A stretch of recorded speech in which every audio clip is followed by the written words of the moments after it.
Bonsoir Nicolas. Bonsoir. Avec ce soir un message d'alerte de votre part en faveur des indépendants, les travailleurs indépendants, c'est vrai qu'on en parle peu. Eh bien selon un sondage Odoxa pour les Échos, ils paient un lourd tribut à la crise.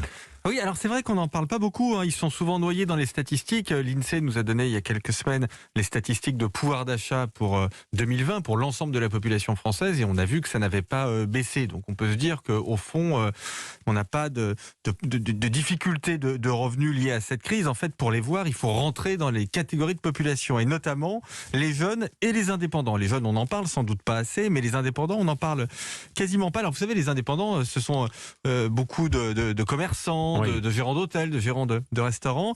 Ils sont 3,6 millions en France sur une population active de 30 millions. Et ce que nous dit le sondage Odoxa pour les Échos, c'est que 35% d'entre eux ont gagné moins de 1 000 euros net par an. Je parle bien des revenus annuels, 35%, donc c'est une proportion qui est en forte hausse. Leur revenu annuel moyen a chuté de plus de 20%. Il est tombé à moins de 13 000 euros l'année dernière. Et si vous regardez le revenu médian, c'est-à-dire le revenu tel que vous avez la moitié des indépendants au-dessus et la moitié des indépendants au-dessous, il a chuté, lui, de 40% à 5 000 euros net sur l'année. Alors, une toute petite nuance, heureusement, oui. Ce sont des revenus qui sont parfois complémentaires. C'est-à-dire que ce sont des gens qui peuvent avoir une activité salariée, mais ils n'en ont pas tous. Et vous voyez, ça m'a vraiment fait penser au fait que beaucoup d'associations de lutte contre la pauvreté ou la Fondation Abbé Pierre, ce type d'institutions nous disent qu'ils ont vu arriver dans les gens qui viennent les voir ou les restos du cœur, ces catégories de population, des petits commerçants. Qui deviennent précaires.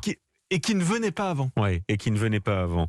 On en parle régulièrement d'ailleurs, ici même à Europe 1. Alors, ils n'ont pas eu d'aide, les indépendants ? Alors si, heureusement, il y a eu des aides. Ce sont des gens qui ne sont pas protégés par les filets sociaux traditionnels, à la différence des salariés, par exemple. Mais le gouvernement a mis en place, très tôt dans la crise, ce que l'on a appelé le fonds de solidarité. C'est cette espèce d'immense boîte dans laquelle sont logées des aides aux entreprises et des aides aux indépendants. Et on voit que près de la moitié d'entre eux a eu accès à ce fonds de solidarité. Donc c'est sans doute insuffisant, mais enfin c'est un outil qui a été quand même très utilisé et qui a permis de faire en sorte que ce problème d'augmentation de la pauvreté chez les indépendants ne soit pas pire que ce qu'il aurait été si le gouvernement n'avait rien fait. Mais ce que l'on voit bien maintenant, c'est que en fait, ils ont vraiment besoin d'activité économique. Les aides, c'est bien, ça aide éventuellement à subsister. Ce sont des revenus de subsistance, mais aujourd'hui, ce qu'ils nous disent, c'est qu'ils veulent travailler. Et donc, on en revient à ce qu'on se dit chaque semaine depuis maintenant plusieurs mois.